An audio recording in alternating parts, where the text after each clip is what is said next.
ఎన్నికల నోటిఫికేషన్ వచ్చేసింది. ఆల్మోస్ట్ అందరూ గ్రౌండ్ లెవెల్లో వాళ్ళ పార్టీలకు సంబంధించిన ప్రచారం చేసుకుంటున్నారు. అండ్ అధిష్టానం కొంతమందికి ఆల్రెడీ టికెట్ అనౌన్స్ చేయకపోయినా మీ పని మీరు చేసుకోండి, నియోజకవర్గాల్లో మీ పని మీరు చేసుకోండి అని ఒక సంకేతం ఇచ్చిన వాళ్ళు చాలామంది గ్రౌండ్ లెవెల్లో ఆల్రెడీ వాళ్ళ వర్క్ స్టార్ట్ చేసేసారు. అండ్ ఈరోజు మార్నింగే మనం మునుగోడుకు వచ్చాం. మునుగోడుకి సంబంధించిన ఆస్పిరెంట్ ఎవరైతే ఉన్నారో చలమల కృష్ణారెడ్డి గారు మనతో పాటు ఉన్నారు. అండ్ ఆయనకు సంబంధించే ఇప్పుడు సోషల్ మీడియాలో వార్తలు ఏమొస్తున్నాయంటే, వార్ రూమ్లో ఆల్రెడీ కాంగ్రెస్కి సంబంధించిన కమిటీ ఏదైతే కూర్చుందో వాళ్ళందరూ టికెట్స్ ఫైనల్ చేస్తున్నారు. కాబట్టి ఎవరైతే సిపిఐ అండ్ సిపిఎంకి సంబంధించిన నాయకులు ఎప్పటి నుంచి అయితే కాంగ్రెస్ పార్టీతోని ఉన్నారో, మొన్నటి ఎలక్షన్స్లో వాళ్ళు బీఆర్ఎస్కి సపోర్ట్ చేశారు, ఇప్పుడు ఎవరికి సపోర్ట్ చేయలేదు, కానీ కాంగ్రెస్కి మద్దతు తెలుపుతాము అని వాళ్ళు అంటున్న నేపథ్యంలో వాళ్ళు అడుగుతున్న సీట్లు ఏవైతే ఉన్నాయో ఇప్పుడు సోషల్ మీడియాలో ఒక ప్రచారం జరుగుతోంది. సిపిఐకి కొత్తగూడెం మునుగోడు అండ్ సిపిఎంకు భద్రాచలం మిర్యాలగూడ అడుగుతున్నట్టుగా సమాచారం. ఎక్కడి వరకు ఫైనలైజ్ అయిందో తెలియదు, కానీ ఈ 4 సీట్లు వాళ్లకు కేటాయించినట్టుగా వార్తలు వస్తున్నాయి. మనతో పాటు ఆల్రెడీ మునుగోడు కాంగ్రెస్ ఆస్పిరెంట్ అన్న ఉన్నారు. ఒక్కసారి మాట్లాడదాం. అన్న, ఏంటిది? మీరేమో ఆల్రెడీ గ్రౌండ్ లెవెల్లో ప్రచారం స్టార్ట్ చేసేసుకున్నారు, కానీ వార్తలు ఏమొస్తున్నాయంటే మునుగోడులో మేబీ సిపిఐకి వాళ్ళకి కేటాయించే ఛాన్సెస్ ఉన్నాయన్న వార్తలు వస్తున్నాయి. అదేం లేదండి. మునుగోడు ప్రత్యేకంగా మునుగోడు అనేమి అడగలేదు. సిపిఐ ఒక 5 అడిగింది, సిపిఎం ఒక 5 అడిగింది. దాంట్లో మునుగోడు ఉన్నమాట నిజమే.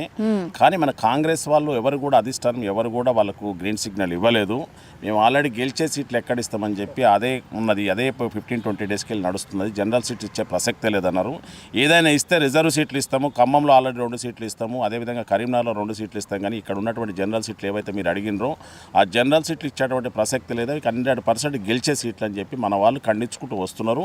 ఇవాళ సిఈసి కూర్చున్న మాట నిజమే, కానీ ఇది ఎక్కడ కూడా ఏంటంటే ఎలాంటి చర్చలు జరగలేదు, ఈ విషయంలో ఎలాంటి ప్రస్తావన రాలేదని చెప్పి ఇప్పుడే నేను అనుకున్నాను. నేను కూడా సోషల్ మీడియాలో చూసి నేను ఇమీడియట్గా మా పెద్దలకు ఫోన్ చేసిన, అట్లా నువ్వేం టెన్షన్ పెట్టుకోకు, నీ పని నువ్వు చేసుకో అని చెప్పి ఇప్పుడు కూడా నీ పని నువ్వు చేసుకో. వాళ్ళు అడిగిన మాట నిజమే, కానీ మనం ఇయ్యనని చెప్పినాము. ఎట్టి పరిస్థితుల్లో మునుగోడు కానీ మిర్యాలగూడ కానీ ఎట్టి పరిస్థితుల్లో తూలుకునే పరిస్థితి లేదు. అవి ఖచ్చితంగా గెలిచే సీట్లు అని చెప్పి మా వాళ్ళు చెప్పారు. కావాలని చెప్పి కొంతమంది మా కాంగ్రెస్ వాళ్ళే దీన్ని క్రియేట్ చేసి మీడియాలకు లీక్ చేసి కావాలని చెప్పి కార్యకర్తలను అయోమయానికి గురి చేస్తున్నారు. అట్లాంటిది జరగబోదన్న నమ్మకం మాకుంది. ఖచ్చితంగా మునుగోడు గడ్డ మీద చలమల కృష్ణారెడ్డి కాంగ్రెస్ పార్టీ తరఫున పోటీ చేస్తాడు, సీట్ వస్తుందన్న నమ్మకం నాకుంది. సర్వే ఆధారంగా అని చెప్పారు. ఇక్కడికి వెళ్ళి ఢిల్లీ దాకా కూడా తెలుసు మునుగోడు పరిస్థితి ఏందనేది. అట్లాంటి డిసిషన్ తీసుకోరన్న నమ్మకం నాకుంది. సిపిఐ సిపిఎంకి నిజంగానే అంత బలం ఉందా? నిజంగానే అంటే ఒకవేళ కేటాయిస్తే కాంగ్రెస్ వాళ్ళందరూ అటువైపు టర్న్ అయ్యి ఓటింగ్ చేసే ఛాన్సెస్ ఉన్నాయా? అసలు నేను చెప్పినటువంటి ఈ 4 నియోజకవర్గాలే మాకు తెలిసి అయితే ఇక దాని గురించి నేను ఇప్పుడే ఏం కామెంట్ చేయనండి. వాళ్ళ బలం ఉందా లేదా అనేది వెనకసిరి చెప్తాను. నేను ఒక 2 డేస్ తర్వాత చెప్తాను. అట్లాంటిది మాత్రం నేను ఓపెన్గా ఒకటే చెప్పదలుచుకున్నా. సిపిఐ కూడా 100% మునుగోడు సీటు కావాలని వాళ్ళు విల్లింగ్ లేరు. ఎందుకంటే ఇక్కడ కాంగ్రెస్ వాళ్ళు కష్టపడి పని చేసుకుంటారు, క్యాడర్ను కాపాడుకుంటారు, పడిపోయిన జెండా నిలబెట్టిండు అన్న సానుభూతి ఖచ్చితంగా వాళ్ళకు కూడా ఉంది. వాళ్ళు కూడా మునుగోడు సీటు కావాలని ఖచ్చితంగా మాత్రం పట్టట్లేదు. ఇప్పుడు కూడా నేను చెప్పేది ఏంటంటే నా మునుగోడు సీటుకు వాళ్ళు రారని ఆశిస్తున్నా. ఖచ్చితంగా వాళ్ళ కోఆపరేషన్ కూడా నాకు ఉంటుంది. నన్ను కోఆపరేట్ చేసి నాకు సపోర్ట్ చేస్తారన్న నమ్మకం కూడా నాకు ఉంది. లాస్ట్ మూమెంట్లో అటు ఇటు ఏమైనా జరిగే ఛాన్సెస్ ఉన్నాయా మీకు? అట్లే అంటే నిజంగానే అంటే లాస్ట్ మూమెంట్లో ఇట్లా జరుగుతూ ఉంటాయి కదా, ఎందుకంటే లాస్ట్ వరకు కూడా మీ టికెట్స్ అనౌన్స్ చేయట్లేదు. మరి లాస్ట్ మూమెంట్లో ప్రచారంలో దిగిన తర్వాత ఒకవేళ ఇవ్వలేదనుకోండి, ఏంటి సిచ్యువేషన్? ఒకటండి, ఇవ్వలేదు అనేటువంటి ఇవ్వరు రాదు అనేటువంటి క్వశ్చనే లేదండి. ఖచ్చితంగా వస్తుంది. కృష్ణారెడ్డి మునుగోడుకి వెళ్ళి పోటీ చేస్తుండే అంతేగా, దాంట్లో ఇంకా సెకండ్ థాటే లేదు. ఎట్టి పరిస్థితుల్లో మునుగోడుకి వెళ్ళి కృష్ణారెడ్డి పోటీ చేస్తాడు. ఇంత చేసుకున్న తర్వాత ఎట్టి పరిస్థితుల్లో బ్యాక్ అవ్వడు. సిపిఐ సిపిఎం మద్దతుతోని మా కాంగ్రెస్ పెద్దల మద్దతుతోని చలమల కృష్ణారెడ్డికి టికెట్ వస్తుంది. ఆయన ఇక్కడికి వెళ్ళి పోటీ చేస్తాడు. ఇవన్నీ నేను ఒకటే మా కార్యకర్తలకు నేను రిక్వెస్ట్ చేసి చెప్పదలుచుకుంది ఏంటంటే, మీరు ఈ సోషల్ మీడియాలో వచ్చేటువంటి ఫేక్ న్యూస్ నమ్మకండి. దయచేసి మీరు అయోమయానికి గురికాకండి. మీరు ధైర్యంగా ఉండండి. చలమల కృష్ణారెడ్డి మీకు సపోర్ట్గా ఉంటాడు. ఖచ్చితంగా మీరు చెప్పిన విధంగానే ఖచ్చితంగా మనం అందరం కలిసే కాంగ్రెస్కి వెళ్ళి పోటీ చేస్తాం. మీరు ఎవ్వరు కూడా అయోమయానికి గురి కావద్దని చెప్పి ప్రతి ఒక్క కార్యకర్తకు కూడా నేను విన్నవిస్తున్నాను. మన దాంట్లో ఉన్నటువంటి కొంతమంది దొంగలు, ఇండ్ల తిని అందులో పనిచేసేటువంటి దొంగలే కాకపోతే ఏంటంటే కార్యకర్తను అయోమయం చేస్తేందుకు అక్కడికి వెళ్ళి ఇక్కడ లీక్ చేసుకుంటా మీడియాకు సోషల్ మీడియాకు లీక్ చేసి అనవసరంగా ఏంటంటే భయభ్రాంతులకు చేస్తున్నారు. మీరు అట్లాంటిది ఏం నమ్మొద్దని చెప్పి నేను అందరికీ కూడా మా కార్యకర్తలకు విన్నవిస్తున్నాను. ఇంకా ఎందుకు ఇట్లా గ్రూప్ రాజకీయాలు నడుస్తూనే ఉంటాయి మీ కాంగ్రెస్లో, ఇంకా ఆగవా? కొంత కాంగ్రెస్లో అని కాదండి, కొంతమంది అట్లా ఉంటారు, వాళ్ళ పుట్టుకతోనే వస్తుంది అది మారదు. అది వాళ్ళు ఏంటంటే తనకు దక్కితే దక్కాలి, లేకపోతే ఇంకోరు దక్కొద్దు అన్నటువంటి ఆలోచన ఉంటుంది కొంతమందికి.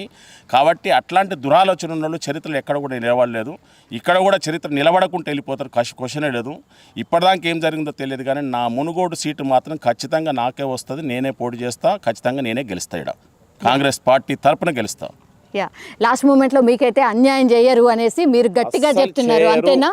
1000% చేయరు, 100% చేయరు. ఎందుకంటే అధిష్టానం దృష్టిలో కూడా ఇక్కడికి వెళ్ళి మునుగోడు అంటే ప్రియాంక గాంధీ దాకా ఉంది. ఇంత చలమల కృష్ణారెడ్డి బై ఎలక్షన్లో అన్ని రకాల సపోర్ట్ చేసిండు, వాళ్ళకు 18 hours పనిచేసిండు, హార్డ్ వర్క్ చేసినటువంటి రిపోర్ట్ కూడా ఉంది. అట్లాంటి పరిస్థితుల్లో నాకు అన్యాయం చేస్తారని నేను అనుకోవట్లేదు, అన్యాయం చేయరని నేను అనుకుంటున్నాను. ఎంతమంది దొంగలు అడ్డబడి ఏది చేసినా కానీ ఖచ్చితంగా రేవంత్ రెడ్డి గారు సాధించుకొస్తారు, కృష్ణారెడ్డి చేతిలో పెడతాడు, కృష్ణారెడ్డి పోటీ చేస్తాడు. బస్ నాకు ఆ నమ్మకం నాకుంది. మీకు అసలు యాక్చువల్లీ పేరు కూడా అదే ఉంది కదా, రేవంత్ రెడ్డి వర్గం మీరు అని. వాళ్ళు ఎవరని అనుకోండి, రేవంత్ రెడ్డి వర్గమే అనుకోండి, ఏమనుకుంటే నాకు ఏదో జిల్లా మాత్రం నల్గొండ. నేను ఓపెన్ చెప్తున్నా, రేవంత్ రెడ్డి వర్గం అనుకోనియండి, వాళ్ళు ఏదని అనుకోండి, కానీ నేను మాత్రం కాంగ్రెస్ పార్టీకి విధేయుణ్ణి. కాంగ్రెస్ పార్టీ తరఫున నేను నా సాయశక్తుల నేను అన్ని రకాలు నేను వాళ్ళు ఏది చెప్పినా నేను సపోర్ట్ చేసుకుంటూ వెళ్ళిపోతున్నా. కాబట్టి అట్లాంటి అన్యాయం జరగదనే నాకు నమ్మకం ఉంది, జరగకూడదు కూడా నేను అనుకుంటున్నాను. కాబట్టి మా కార్యకర్తలకు ఒకటే నేను చెప్తున్నా, మరోసారి కూడా మీరు ఎవ్వరు కూడా అయోమయానికి గురి కాకండి, దయచేసి అందరూ అదే విధంగా ఉండండి, నేనున్నాను మీకు. బస్ సో మొత్తం మీద అది మునుగోడు అయితే డెఫినెట్లీ నాదే, ఆ సీట్ నాదే, నో డౌట్. ఎందుకంటే పార్టీ సర్వే కూడా అదే చెప్తోంది. ఇవన్నీ కూడా ఫేక్ ప్రచారాలు. సో మీడియాలో వస్తున్నటువంటి వార్తలు ఏవి నమ్మద్దు. టికెట్ అయితే కన్ఫామ్గా చెల్లమల కృష్ణారెడ్డిదే, మునుగోడు నాదే అన్నటువంటి కాన్ఫిడెన్స్లో అయితే ఉన్నారు. సో చూడాలి, పెద్దల నుంచి అయితే ఆ ప్రామిసే లభించింది. సో ఇవన్నీ ఫేక్ వార్తలు అని కొట్టిపారేస్తున్న సిచ్యువేషన్ కనిపిస్తోంది.